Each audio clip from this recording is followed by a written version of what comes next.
Bonjour à tous, heureux de vous retrouver. Nous entendons tous parler de la dette. Cela fait partie des inquiétudes du moment. L'inflation, le climat, la dette. Voilà des interrogations, des inquiétudes, même pour certains, des angoisses. Car ils pensent que ces dettes, augmentant de plus en plus, crise de 2007-2008, crise du Covid, que cette dette va devenir telle qu'on ne pourra pas y faire face, que l'État fera défaut et qu'on devra se payer une nouvelle crise. Mais faut-il avoir peur de la progression de la dette? Faut-il s'inquiéter?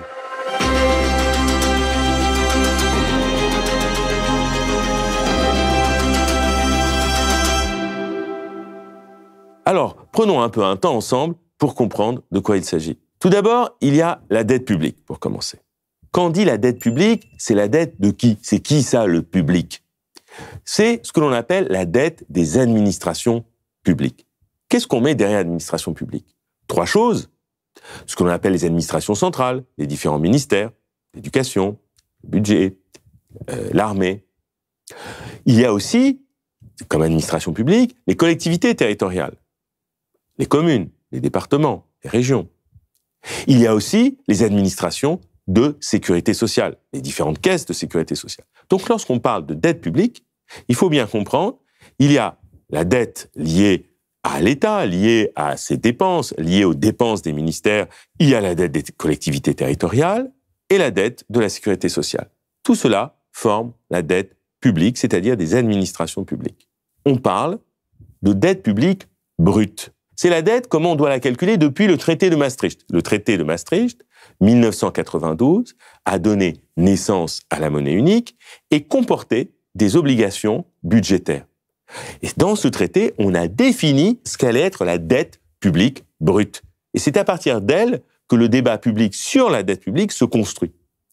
Une dette publique brute, c'est celle qui tient compte uniquement des engagements de l'État, de ce que l'État doit, mais sans tenir compte de ses actifs, de son patrimoine. Donc, si l'on veut avoir une dette qui tient compte des actifs de l'État, de son patrimoine, il faut les retirer à la dette brute pour arriver à la dette nette. Donc, quand vous entendez parler de la dette publique dans les médias, c'est la dette publique brute au sens de Maastricht. C'est cela qui fait référence. À côté de cette dette publique, il y a la dette privée, la dette des ménages, la dette des entreprises. Cette dette publique et privée, lorsque l'on l'additionne, cela forme la dette globale d'un pays. Je pourrais ajouter un troisième élément et un troisième pilier qui est la dette extérieure, c'est-à-dire une dette que l'on doit à l'égard d'autres nations si, par exemple, nos importations deviennent beaucoup trop importantes. Nous allons nous retrouver dans une situation où il va devenir de plus en plus difficile d'acheter, par exemple, des biens à l'extérieur, puisque on importe beaucoup plus qu'on exporte. Donc cela va créer un besoin de financement pour pouvoir financer ces importations. Cela va donner naissance à une nouvelle dette, qui va être la dette extérieure, qui va consister à se dire, il nous faut de plus en plus d'argent, donc il va falloir de plus en plus emprunter pour acheter, je ne sais pas, des biens, je ne sais pas, des vêtements. Maintenant, cette dette, qu'est-ce qu'elle est très justement et comment on la finance? Depuis les années 1980, la dette se finance sur les marchés financiers. Pour faire simple, parce que le monde des marchés financiers est compliqué, on va garder deux marchés financiers en tête pour faire simple. Le marché des actions, le marché des obligations. Ce qui va nous intéresser, nous, c'est le marché des obligations. Qu'est-ce que c'est qu'une obligation? C'est un titre d'emprunt. Qui emprunte sur le marché obligataire? C'est à la fois des agents privés et des agents publics, comme l'État. Donc l'État va émettre des obligations qui peuvent être de court terme, de moyen terme ou de long terme, sur les marchés financiers et particulièrement sur ce qu'on appelle le marché primaire ou le marché du neuf. Donc l'État, en gros, a des besoins, je ne sais pas, par exemple, il veut payer ses fonctionnaires, il va sur le marché financier, il va vouloir lever, je ne sais pas, 10 milliards, 15 milliards, et il espère trouver des investisseurs institutionnels qui vont acheter ces titres. Et donc, vont lui fournir les financements nécessaires. Ces obligations vont créer une dette. Il va avoir un créancier, celui qui nous a prêté, et le débiteur, nous, qui avons emprunté. L'essentiel, évidemment, du financement de la dette passe par les marchés financiers. Puis, sur ce marché obligataire, il y a un second compartiment qu'on appelle le marché de l'occasion, qui est le marché secondaire, où, par exemple, des acteurs financiers vont avoir dans leur portefeuille de la dette japonaise, de la dette grecque, de la dette française. D'autres vont avoir de la dette australienne, de la dette chinoise. Et qu'est-ce qu'ils font, ces opérateurs financiers? Ils vont vendre, par exemple, de la dette australienne et ils vont acheter de la dette chinoise. Et là, c'est ce qu'on appelle le marché secondaire.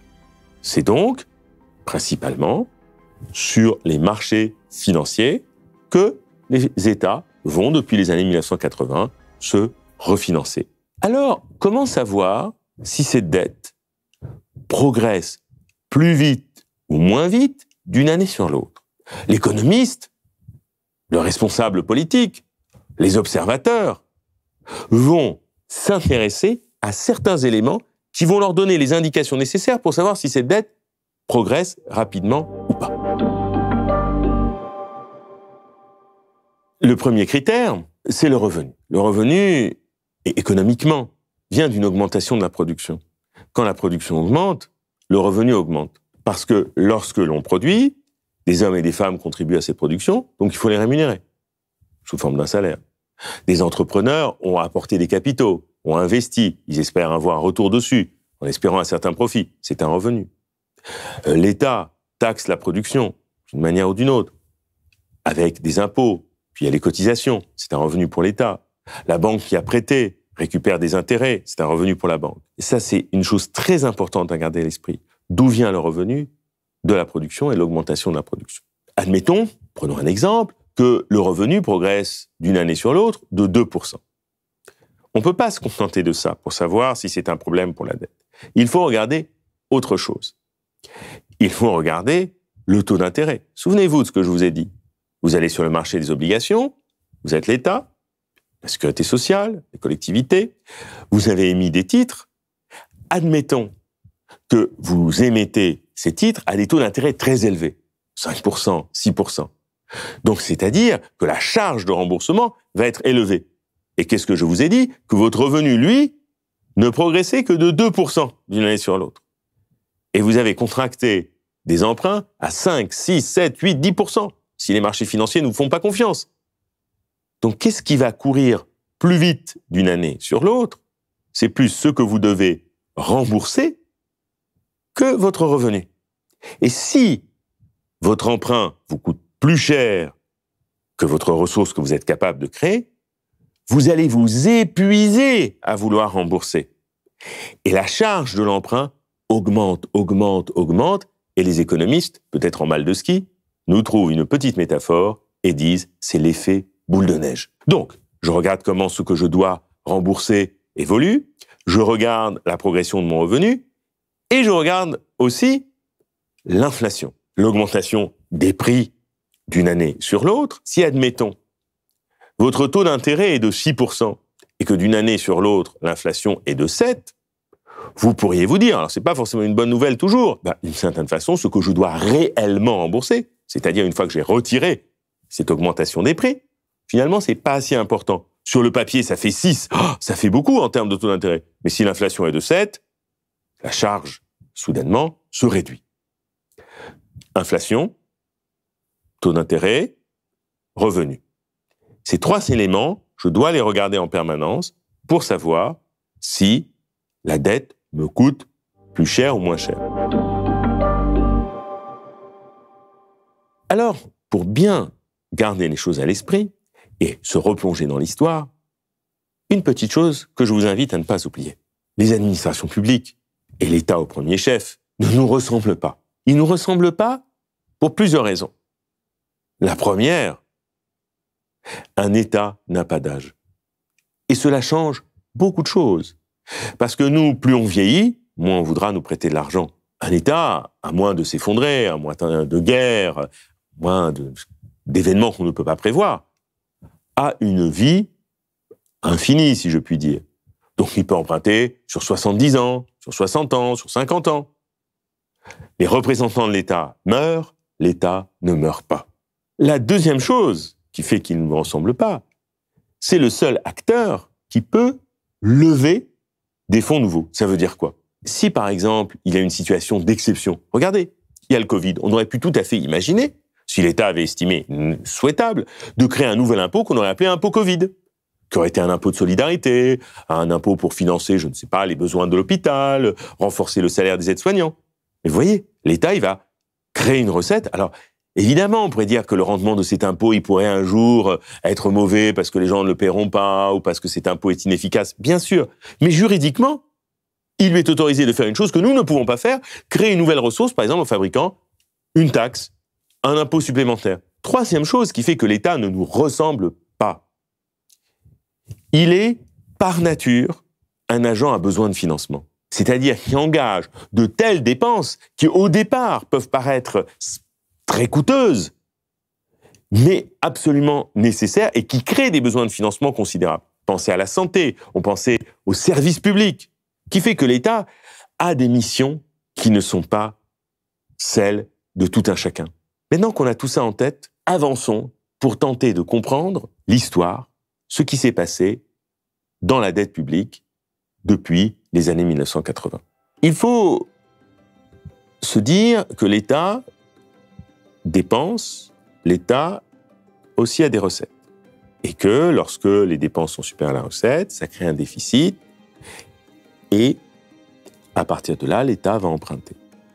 Donc posons-nous une première question. La progression de la dette publique depuis le début des années 80 jusqu'aux années 2020 est-elle explicable par une envolée de la dépense ou plutôt un problème de recettes? Et la deuxième question, est-ce que l'État a été imprudent? Est-ce qu'il y a eu, entre 80 et 2021, des périodes d'une telle prospérité qui aurait permis à ce que l'État mette de côté, même si ce n'est pas un ménage, des excédents budgétaires, c'est-à-dire finalement avec beaucoup plus de recettes que de dépenses, qui lui permettent le jour venu de faire face à des crises? Est-ce qu'il y a eu des moments où l'État pouvait faire cela?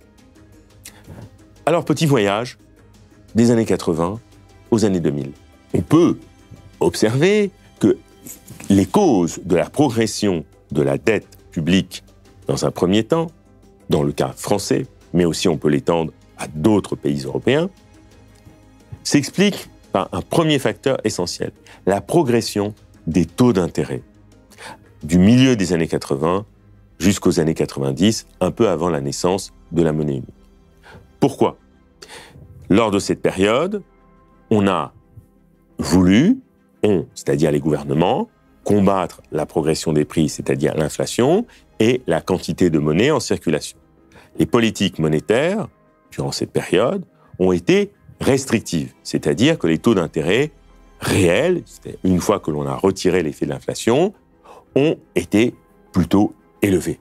Jean-Paul Fitoussi, dans les années 90, avait dit que la politique monétaire était anormalement restrictive et qu'elle allait contre la dynamique économique. Et bien évidemment, comme l'État emprunte, il a dû supporter aussi cette progression des taux d'intérêt. Deuxième cause, du fait de cette progression des taux d'intérêt, du fait de ces politiques monétaires anormalement restrictives, du fait de la croissance molle des années 1990, que se passe-t-il? Eh bien, l'État continue à dépenser pour soutenir l'activité, parce qu'il y a un ralentissement économique, et ses recettes se réduisent. C'est ce qu'on appelle un effet ciseau. La dépense augmente, la recette se tasse. Donc, obligatoirement, les déficits vont augmenter, les besoins de l'État vont augmenter, la dette va augmenter. Donc le ralentissement du revenu national, le ralentissement de la progression du revenu national agit négativement sur la dette publique. Et il faut bien comprendre que la politique que l'on a appelée de désinflation compétitive en France, qui avait vocation à rétablir la compétitivité des entreprises, modérer la progression salariale, défendre un franc fort, c'est-à-dire une monnaie française forte par rapport à sa voisine allemande, a eu des effets sur la croissance et l'emploi. Lorsque le chômage augmente, lorsque la croissance ralentit, les recettes de l'État se réduisent. Et lorsque les recettes de l'État se réduisent et que les dépenses continuent parce qu'il faut soutenir l'activité, eh bien cela être un agent de progression de la dette publique. Parce que tant que les ménages, tant que les entreprises ne peuvent pas suffisamment consommer ou investir, si l'État lui-même engage une politique de désendettement, l'économie plonge. Il peut commencer à se désendetter lorsque les agents privés, les entreprises, les consommateurs ont une activité suffisamment élevée pour lui permettre de moins dépenser, c'est-à-dire de moins les soutenir. Troisième facteur qui a aussi fait croître cette dette publique, c'est la marche à l'euro.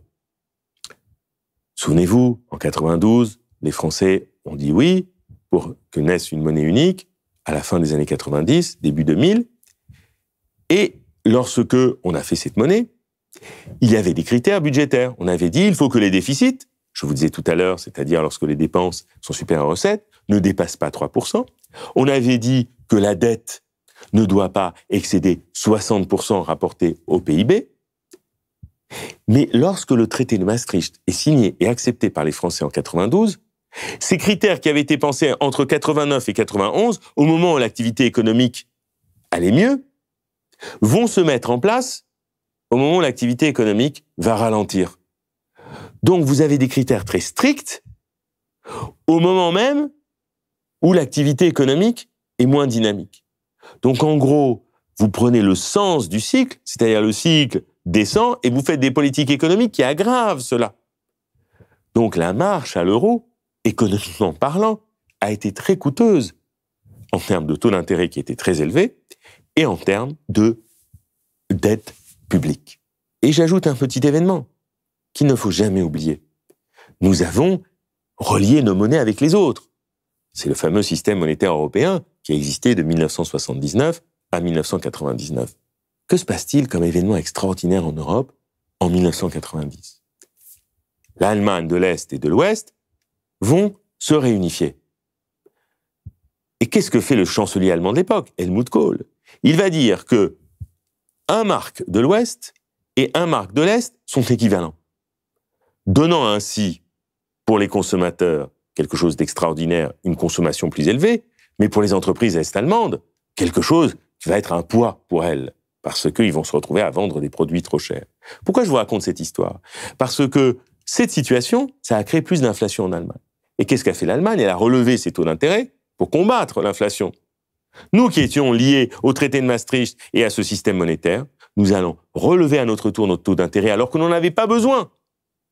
Et cela va aggraver notre situation économique. Donc, forcément, l'État va devoir venir encore plus soutenir l'activité et sa dette va progresser. Autre élément qui explique la progression de la dette, l'effritement des recettes de l'État. Effritement lié aux événements que j'évoquais tout à l'heure, c'est-à-dire moins d'activité, plus de chômage, mais effritement aussi volontaire.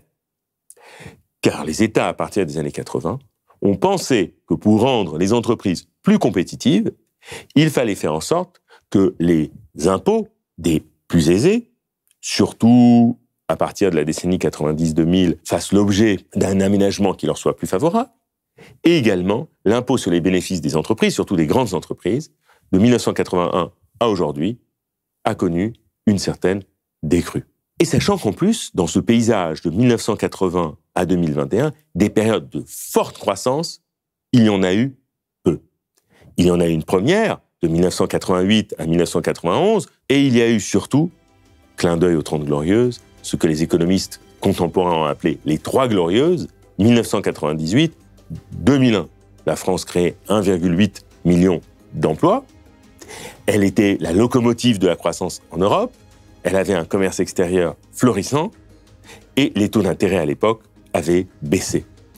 Et à ce moment-là, qu'est-ce qui s'est passé ? Petit rappel de l'actualité de l'époque, le fameux effet cagnotte du gouvernement Jospin. C'est-à-dire que comme l'activité repart, et donc la croissance était au rendez-vous, les taux d'intérêt baissaient, on a vu soudain des excédents budgétaires arriver et créant alors une cagnotte.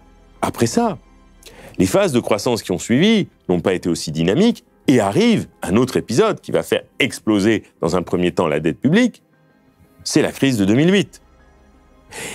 La crise de 2008 fait augmenter considérablement la dette publique, et non pas parce que l'État est dépensier, est généreux et oublie les critères de bonne gestion, mais parce que la situation économique étant telle qu'il fallait apporter son soutien. Et en 10 ans, la dette publique a connu un nouvel essor. Et à peine, en 2019, on commençait à retrouver à peine des niveaux de production, de croissance, de revenus qui étaient ceux antérieurs à la crise de 2008, qu'arrive en 2020 la crise du Covid-19. L'activité économique est ralentie et l'État, souvenez-vous du discours d'Emmanuel Macron, annonce, quoi qu'il en coûte, il faut intervenir. Et là, la dette repart. Sinon, on observe ce que je vous décrivais là, c'est-à-dire ces 40 ans. Il était très difficile de trouver des périodes suffisamment longues et soutenues pour constituer des réserves budgétaires pour faire face à des situations de ralentissement. Mais ce que l'on ne doit pas oublier, c'est que la dette privée de son côté, loin de diminuer, a continué aussi à croître. Et que la dette des entreprises est aujourd'hui supérieure, rapportée au point du PIB, que celle de la dette publique. Donc, dans le capitalisme d'après-guerre, gardez bien à l'esprit que ce qui va devenir cause de problème, c'est l'inflation. Ce qui devient vraiment un problème beaucoup plus net avec un capitalisme financiarisé, c'est la dette, et particulièrement la dette privée, encore plus que la dette publique. Et loin de penser que la dépense publique était non maîtrisée, excessive, il faut plutôt regarder du côté des recettes et du ralentissement de l'activité.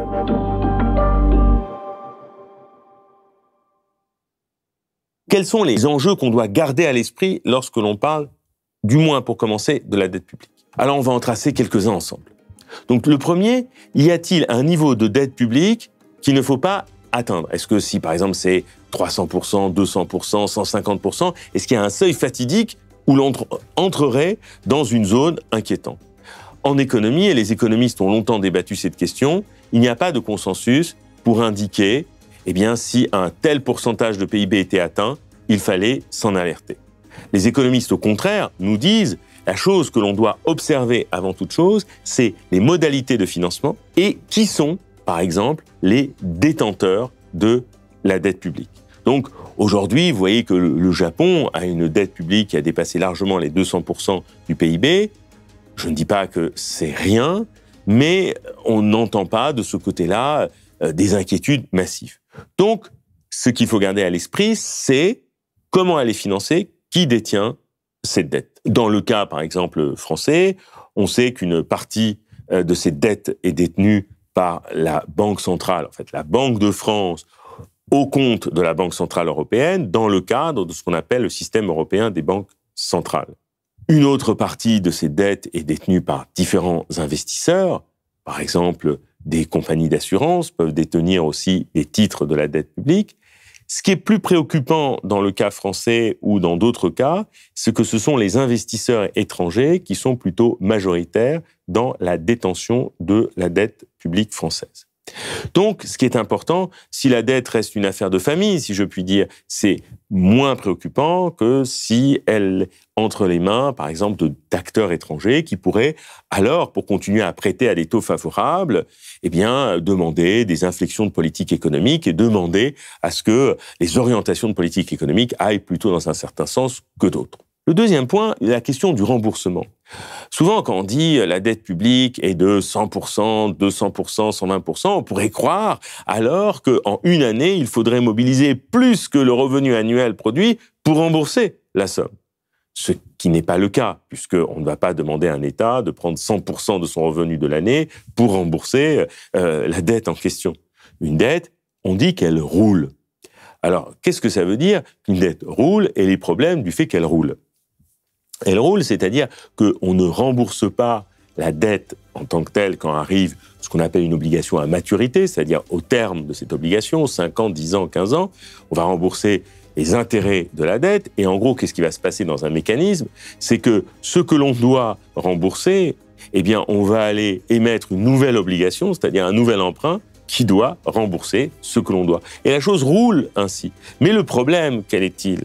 C'est que s'il y a une panique, une défiance entre les opérateurs, c'est-à-dire que, par exemple, ils ne souhaitent pas avoir de la dette française, comme on n'a pas souhaité à une époque avoir de la dette grecque, le problème, eh bien, cela va cesser de rouler parce que les autres opérateurs n'en voudront pas. Ou pire encore, ceux qui détiendront notre dette voudront la vendre à toute vitesse en se disant que c'est une dette qui n'est pas sûre, comme on a pu vendre à une époque la dette grecque, et pour que les Grecs continuent à se financer dans cette année 2009-2010, ils ont dû payer des taux d'intérêt considérables sur les marchés pour trouver des preneurs. Ce phénomène de rouler la dette est un phénomène qui est à la fois rassurant peut-être, puisqu'on se dit non, on ne rembourse pas et on pourrait avoir une dette perpétuelle, mais ça repose sur un jeu de confiance, et ce jeu de confiance peut se briser et on peut se retrouver dans une situation où la pyramide s'effondre en tant que telle. Parce que n'oublions pas que la question centrale en économie, c'est la question de la confiance. En ce moment, on nous dit qu'il est possible d'emprunter pour pas grand-chose, c'est-à-dire que on pourrait augmenter les quantités, c'est-à-dire au lieu de demander, je ne sais pas,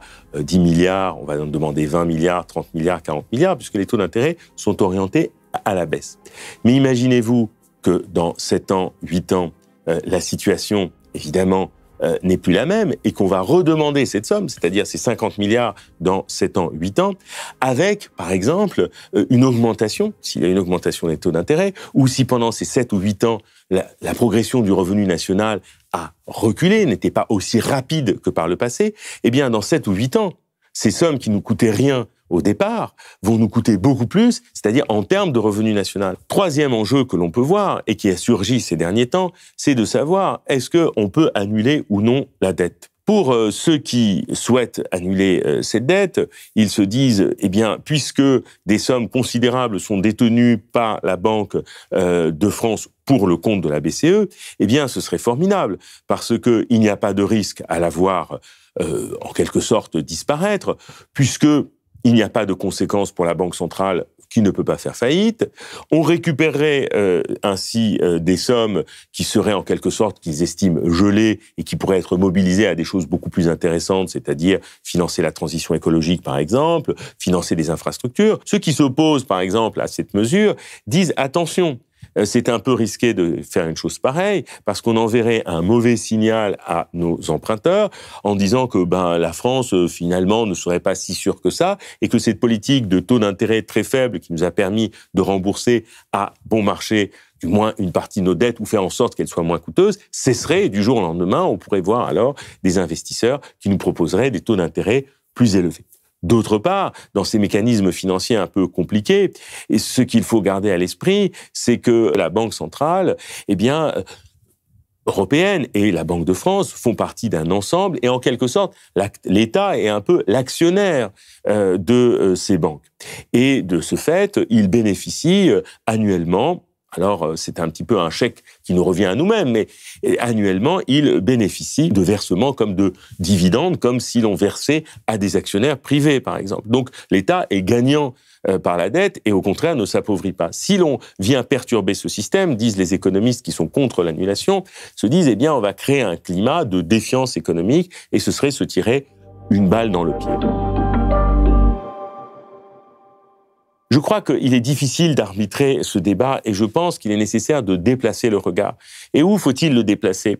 Il faut le déplacer en se disant que peut-être, aujourd'hui, il serait temps de penser à des financements de la dette qui ne passeraient plus par le mécanisme des marchés financiers, même si aujourd'hui nous avons la sécurité que nous donne la Banque centrale européenne de faire en sorte que, on sait que les taux d'intérêt sont beaucoup plus bas. Mais aujourd'hui, contrairement à ce qu'on pense, la dette n'a pas toujours été financée par des marchés financiers. D'autres canaux peuvent être repensés. Ça, c'est une première chose qui est très importante. La deuxième chose, c'est la capacité des États à reconstituer une base fiscale parce que depuis des années, il y a l'érosion de la base fiscale des États, c'est-à-dire que du fait de l'évasion fiscale, de l'optimisation fiscale, les États du monde entier perdent des recettes considérables qui font que ces recettes auraient pu venir soit réduire le niveau d'endettement, soit permettre le financement d'infrastructures. Aujourd'hui, il y a une nécessité au niveau national, européen, mondial, de penser à un moyen de reconstituer des bases fiscales qui se sont largement érodées. Et troisième chose, sans vouloir céder au mythe de la croissance à tout prix et penser que seule la croissance aura une réponse, mais de faire en sorte, en tenant compte des impératifs écologiques et des impératifs aussi de justice sociale, de faire en sorte que le revenu national, par peut-être des canaux qu'il faudra réinventer, progresse à nouveau. Car sinon, on sera obligé de réduire le débat à une question politique et technique sur doit-on rembourser, ne doit-on pas rembourser, doit-on annuler, ne doit-on pas annuler, et parce qu'on accepterait le cadre global qui soit le financement par la logique des marchés financiers ou en passant par des banques, mais les banques centrales qui aujourd'hui ont acquis une importance toute particulière puisqu'elles sont devenues en quelque sorte indépendantes, comme devenant à la fois des acteurs publics et des acteurs privés. Aujourd'hui, je crois que ce qui nous apparaît nécessaire, c'est de repenser cette question dans un nouveau cadre, qui ne soit pas le cadre de l'orthodoxie économique dans lequel on se trouve, même si aujourd'hui les conditions sont beaucoup plus favorables. Peut-être que l'innovation ne doit pas simplement venir dans le domaine de ces transitions écologiques ou énergétiques, mais elle doit venir aussi dans le domaine du financement des besoins de l'État et pour redonner une place non seulement à l'économique, mais aussi aux politiques.